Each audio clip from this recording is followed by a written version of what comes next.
안녕하세요. 담비 같은 사람들입니다. 말과 행동이 일치하지 않는 지도자는 절대 남을 설득시킬 수 없습니다.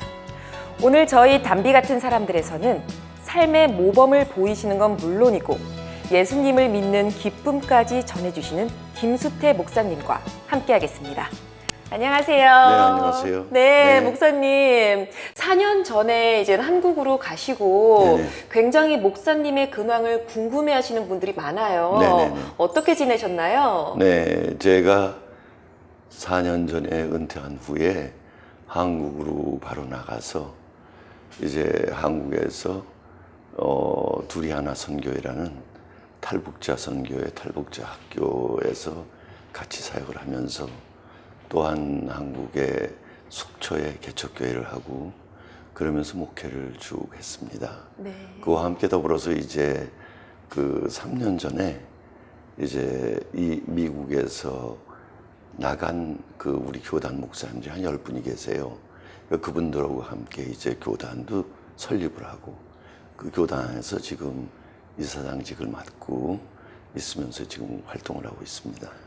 뉴욕에 계실 때도 굉장히 많은 활동을 하신 걸로 아는데 한국에서도 역시나 바쁘게 지내고 계시네요. 제가 나가서 가장 힘들었던 게 뭐냐면 네. 은퇴는 이 일반적인 사람의 수준에서의 나이 때문에 은퇴한 거고 우리 예수 믿는 사람들의 이제 영적 리더십은 역시 사역을 하는 가운데 나오는 거지 그냥 아무 일도 안 하는 데서 나오는 게 아니기 때문에 제가 더욱더 더 일을 하려고 많은 부분을 노력했습니다. 네, 알겠습니다. 그럼 또 이제 선교하면 네. 김수태 목사님을 빼놓을 수가 없는데 이번에 북한 선교에 관해서 좀 듣고 싶습니다.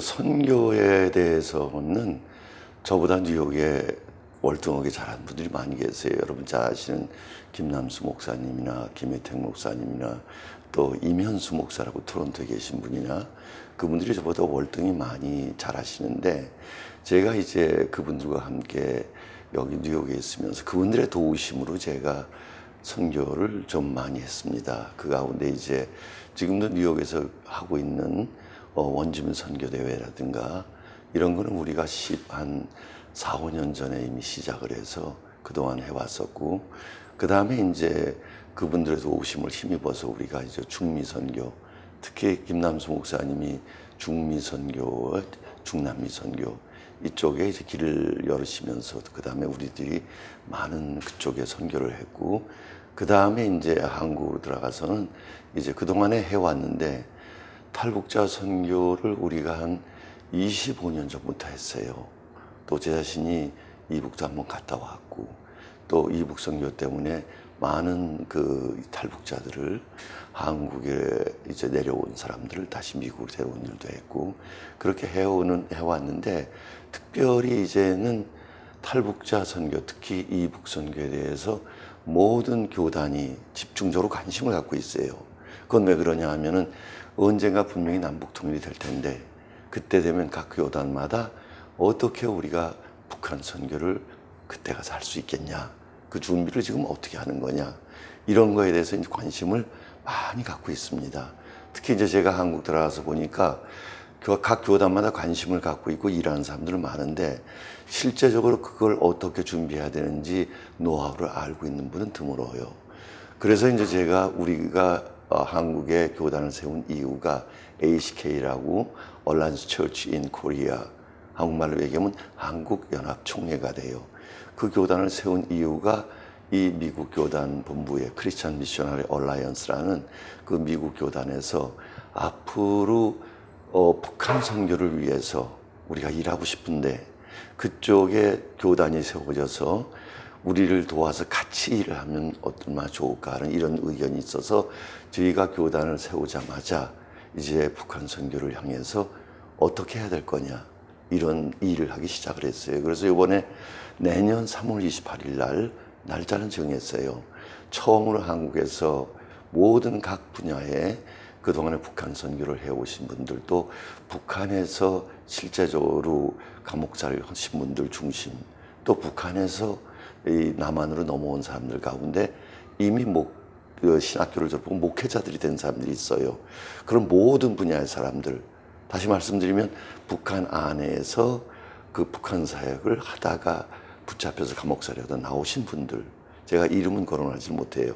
그 다음에 이제 또 일을 한 사람들 가운데 조선족으로서 북한 선교를 한 사람들이 많이 있습니다.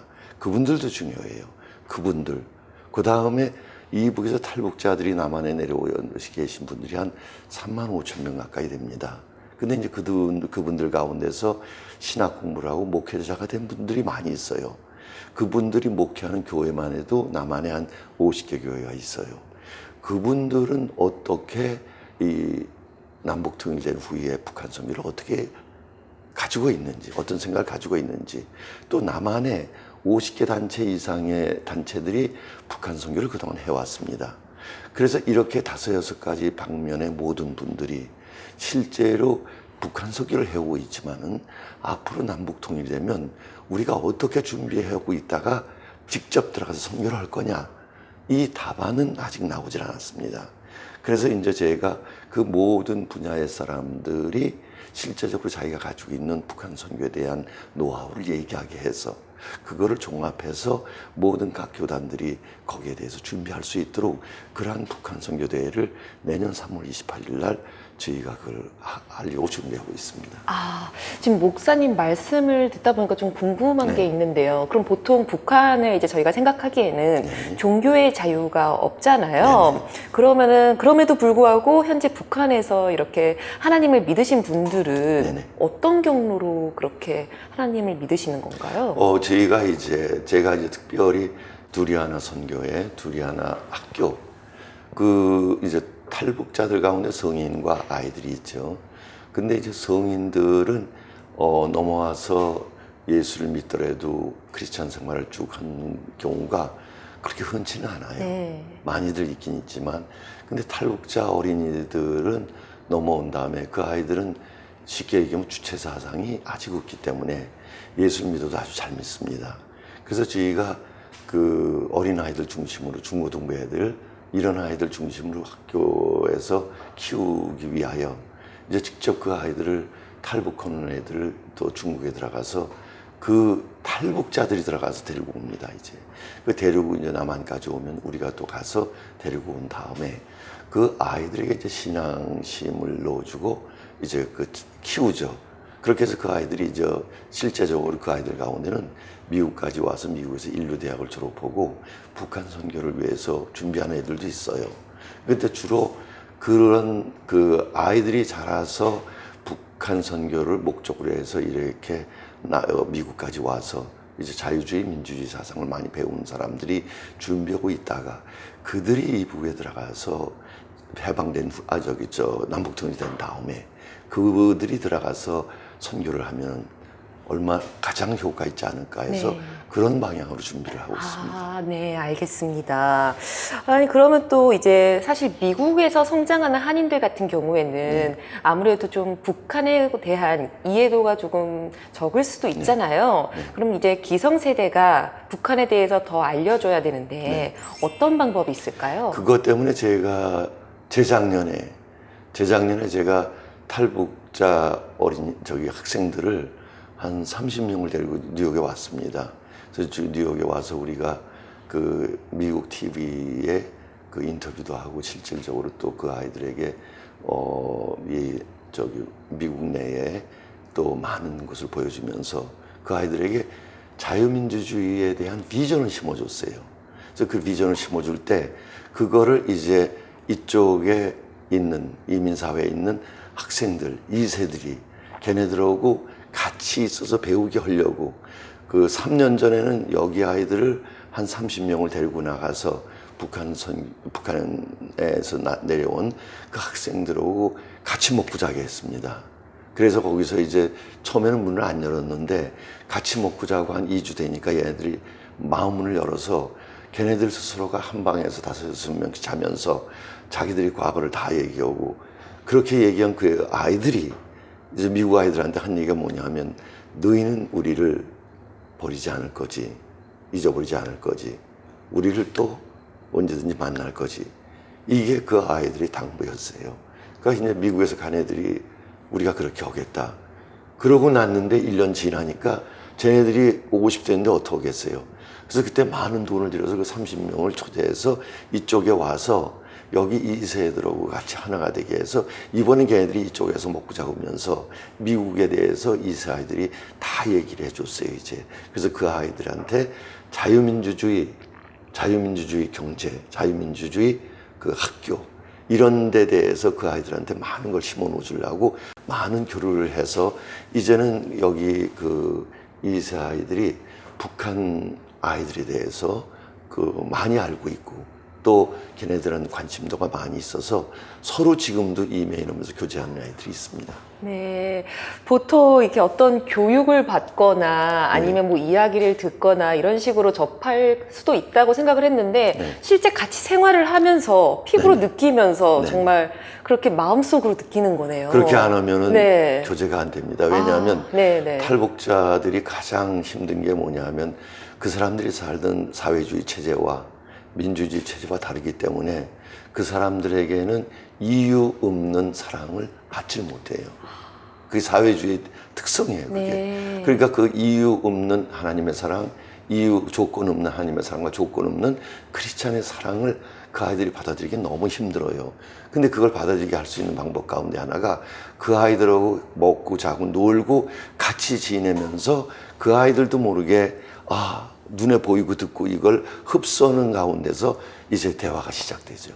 저는 지금 굉장히 감동을 받았는데요. 그냥 머리로 생각하는 게 아니라 정말 마음으로 교류할 수 있는 그런 장을 마련해 주시는 거네요. 그렇죠. 네. 그렇게 됐기 때문에 네.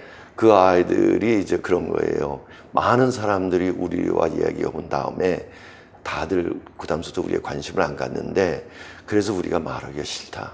그러나 너희들이 지금까지 우리에게 해준 거 보니까 너희들은 우리를 떠날 것 같지 않아서 우리가 너희들한테 문을 연다. 이러면서 자기들이 이북에서 어렸을 때 그때부터 받은 그쪽의 공산주의에 대한 사회주의에 대한 그 어려움의 고통을 다 얘기했습니다. 그러니까 미국에서 간 2세들이 너무 그냥 충격을 받은 거예요, 이제. 그러고 걔네들이 여기 와서 이제 같이 자유민주주의 세계를 이제 누리고 보고 이러면서 많은 변화를 갖고 지금 갔죠. 그러니까 제가 지금도 그 북한 선교회 거기 이제 가끔 설교하러 가요. 그럼 저분은 이제 많이 문이 열려 있기 때문에 별 대화를 다 하고 이제는 뭐 거의 그 학생들 가운데 예수 믿는 사람들 또 넘어와서 예수 믿는 어른들은 거의 뭐 자유민주주의에 대한 게 다 들어가 있죠. 그리고 이제 또 이번에 좀 궁금한 게 뉴욕에 오신 목적이 있으시다고 들었습니다. 제가 목회를 28년 하고 은퇴를 했는데 그 중에서 한 24년을 제가 2세 목회를 했어요. 왜냐하면 이민 목회는 2세 목회를 같이 하지 않으면 비전이 없습니다. 그건 좀 이따 이제 제가 말씀드리고 그래서 그때부터 2세들하고 함께 하면서 2세들에게 두 가지를 놓아주려고 제가 많은 노력을 했습니다. 그건 왜냐하면은 첫째는 이제 2세 아이들이 이 미국에 살면서 공부는 잘하죠. 부모들의 열성 때문에. 근데 이 아이들이 나가서 백인 사회에서 자기의 정체성을 갖기가 힘들어요. 그래서 이제 그걸 놓아주기 위해서 아주 그 선교지를 데려가는데 어디 선교지를 데려가냐면 아주 험한데 정말 미개한데 이런 데를 아이들을 데려가서 이제 그 학생들이 가서 거기 사람들에게 하나부터 열까지가 다 자기들이 도움이 된다는 그런 걸 실제적으로 가서 나도 필요한 사람이다. 나도 이들에게는 세상에 이 수많은 사람들에게 나도 일해야 될 가치가 있는 사람이다. 이렇게 자존감을 살려주는 쪽을 위해서 선교지를 다녔어요. 그건 7살만 되면 제가 데리고 다녔습니다. 그래서 그 아이들에게 그걸 놓아주고 그 다음에 그 아이들에게 이제 백인 사회에 굉장히 상류 사회들이 누리는 그런 학생들이 부모님들하고 같이 여행 다니는 그런 곳을 제가 데리고 다녔어요. 그래서 이제 그 아이들에게 너희는 기독교인으로서 이 세상을 다 누릴 수 있는 사람이다. 어느 단계에 있든 누구 있든 너희들은 그 사회에 들어갈 수 있어야 된다. 그런 자존감 그런 걸 놓아주기 위해서 2세들을 목적으로 제가 선교지를 많이 다녔습니다. 네. 그러면은 이제 또 다음으로 이제 목사님의 목회 특징 특징이 이제 찬양으로 알고 있는데 이 찬양이 왜 목회의 중심이 되어야 하는지 목사님 목회에 대해서 좀 알고 싶습니다. 제가 이제 그 목회를 하면서 제가 목회를 시작할 때 1985년도 이때는 이민교회가 너무 힘들었어요. 지금도 마찬가지지만 이민자의 삶이라는 건 다른 문화권에 와서 또 다른 문화권에 있는 사람들끼리 모인 것이에요, 여기가. 왜냐하면 다른 문화권에 온 다음에 각각 직업이 다르니까 그 각각 직업이 다른 데서 외국 사람을 상대한다는 그 사람들은 또 다른 문화권이 또 있는 거예요, 이제. 근데 이제 이분들이 교회에 이렇게 모여서 이제 하나가 돼야 되고 또 이 사람들이 신앙생활을 해야 되는데 제일 문제가 뭐냐 하면 이분들이 교회에 와서 하나님을 만나야 되는데 그 만나는 접촉점이 예배고 예배 중심이 찬양이에요. 찬양은 뭐냐 하면 이제 우리가 믿는 하나님을 우리 마음으로 믿어 의에 이르고 입으로 신하여 구원에 이른다는 내가 마음으로 믿어지는 그분을 입으로 시인을 해야 되는데 그 입으로 시인하는 것이 찬양과 기도예요. 많은 사람들이 설교가 예배 중심인 줄 아는데 그건 아닙니다. 설교는 하나님을 만난 사람들이 주님의 음성을 듣는 시간이지. 그분을 만나는 게 먼저 목적이기 때문에 가장 인생이 이 땅에 사는 동안에 가치 있는 일이 하나님을 만나는 거죠. 가치 있는 일은 없어요. 근데 그것이 예수 믿는 사람들이 예배 시간에 이루어지는데 예배의 어떤 시간에 찬양과 고백에서 되는 거죠. 그래서 그 찬양을 각각 모든 사람들이 이제 그 고백함으로 인해서 거기서 하나님을 만났을 때 그 만난 하나님께 감사하는 마음을 가지고 있을 때 그 다음에 나오는 게 설교가 돼야 이 설교가 들어가고 설교가 인격으로 바뀝니다. 그 앞에 문을 열어주는 건 찬양이에요. 찬양은 고백하는 거죠. 내가 입으로 시인하는 거예요. 하나님의 인격이시라는 얘기는 뭐냐 하면 인격은 반드시 들리는 대로 반응을 합니다. 그럼 우리가 성경에 나와 있는 대로 하나님이 눈에 보이느냐? 안 보여요. 그러나 두세 사람이 내 이름으로 모인 곳에 나도 너희 가운데 있겠다는 얘기는 뭐냐 하면 네가 날 만나려고 목적이 그것 때문에 나와서 나를 찾는다면 내가 너를 만나주겠다 그 얘기예요. 그러면 그 모든 이민교회 힘든 사람들이 교회에 와서 하나님을 만나는 게 가장 축복이기 때문에 그 일주일 동안의 갈급한 심령을 가지고 목말라서 오는 거예요. 이민사에 돈 번다고 목마름이 채워지는 게 아니라 심령이 목마름은 오직 하나님으로밖에는 채워지지 않기 때문에 그분들이 와서 찬양을 통해서 고백할 때 하나님을 만나는 그 은혜를 채워주는 것은 찬양 외에는 없습니다. 그래서 예배 중심은 찬양이기 때문에 모든 각 사람이 자기 나름대로의 찬양을 해서 하나님을 만나는 시간을 가져야 되기 때문에 제가 옛날에 우리 찬양하는 시간이 1시간이었어요. 낮 예배가 2시간 반이었습니다. 11시 예배가. 그 11시가 2시간 반 동안에 그 왜 그렇게 했냐? 이유는 딱 하나예요. 거기 온 모든 성들이 다 하나님을 인격적으로 만나야 되기 때문에 안 만난다면 아무 의미가 없다 이거라. 그분을 만나서 마음이 열린 사람들이 말씀을 들을 때 그 말씀이 생수가 되는 거지. 마음문이 열려 있는데 말씀이 아무리 좋더라도 그분들에게는 생수가 안 되고 하나의 이론으로 끝나고 말이죠. 그래서 이제 그렇게 예배의 중심이 찬양이요, 찬양의 중심이 목적이 하나님을 만나기는 거. 그래서 이제 인격이 반응한다는 얘기는 뭐냐 하면은 이제 우리가 하나님을 고백을 하잖아요. 이제 우리의 아나운서님을 실제적으로 이제 사랑하는 남자가 고백을 한다 그러면 반드시 반응이 나타나요. 나 너 비기 싫어? 이러든가 아니면 나도 좋다 이러든가 그게 얼굴이 나타나고 마음에 나타나고 얼굴에 나타나고 그게 더 자극적으로 나타나는 게 입으로 나타나는 거거든. 우리가 예배를 드릴 때 우리가 신령과 진정으로 하나님을 예배 드려서 그분을 만나기를 원한다고 찬양과 고백을 하면 반드시 하나님이 우리 마음에 나타나게 돼 있어요. 뭘로? 그분의 인격으로, 그분의 사랑으로, 그분의 생명으로 나타나게 돼 있죠. 그것이 될 때까지 찬양을 하는 게 예배의 목적입니다. 제가 이제 예배를 드리면서 보통 예배 앞 시간에 이제 찬양을 하잖아요. 네네.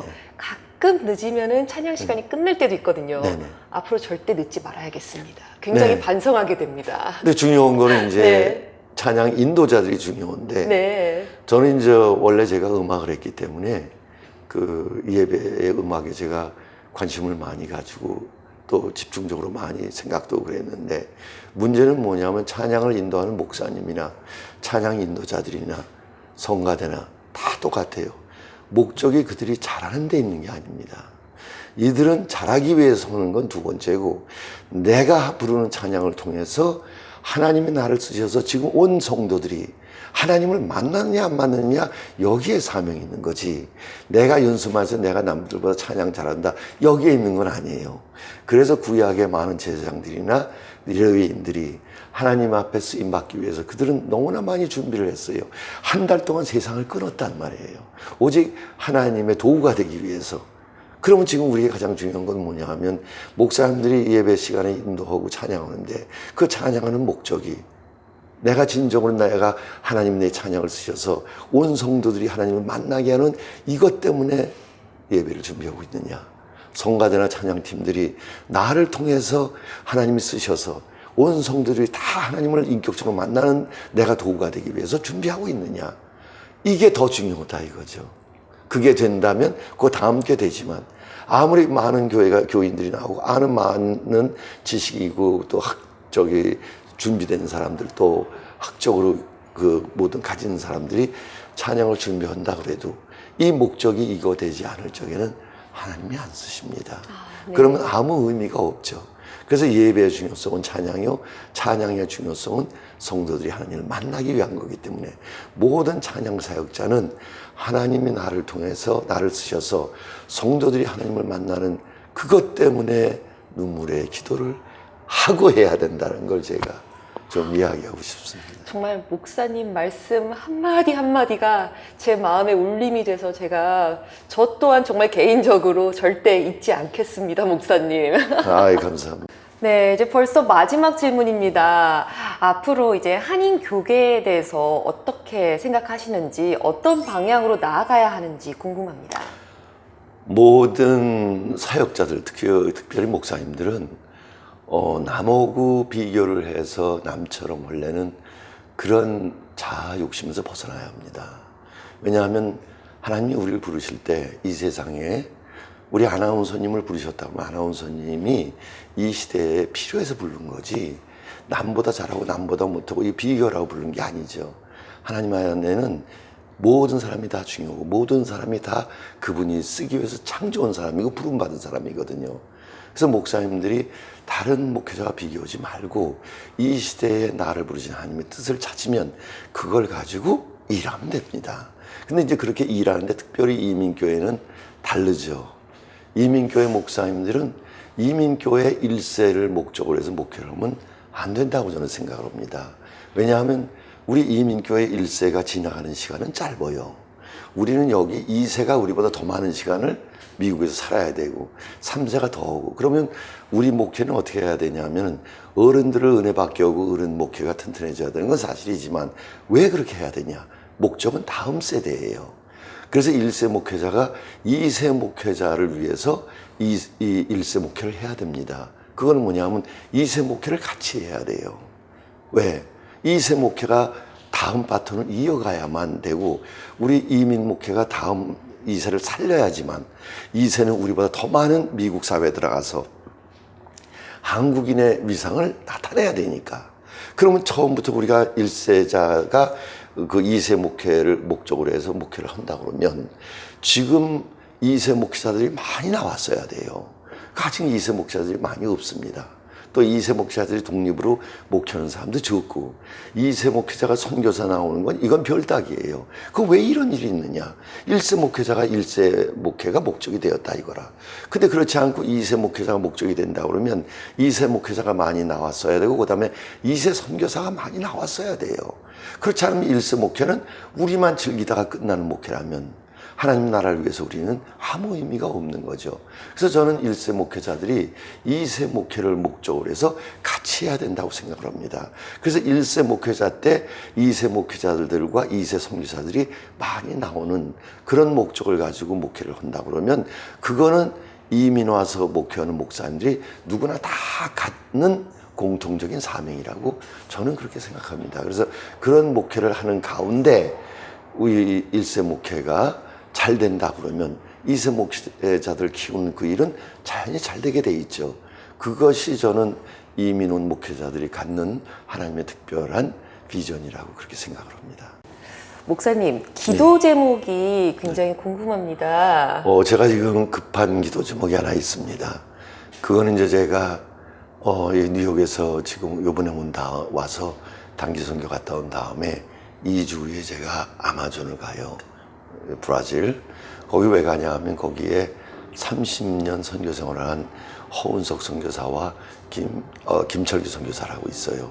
근데 허운석 선교사님이 5년 전에 폐암으로 이 세상을 떠났어요.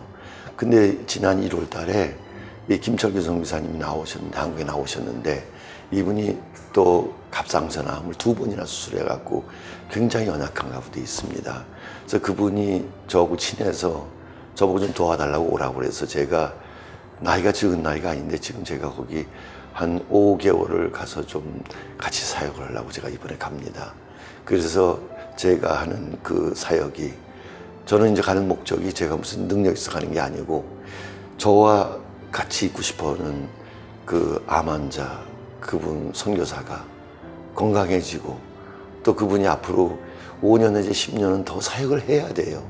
그래서 그분을 살려서 그분이 선교할 수 있는 그런 은혜가 그곳에 임하기를 기도해 주시고 또 그거를 제가 쓰임받기 위해서 기도해 주신다 그러면 제가 이번에 가는 선교하는 그 일이 가장 보람 있는 일이 되지 않을까 해서 그 기도를 꼭 좀 부탁을 드립니다.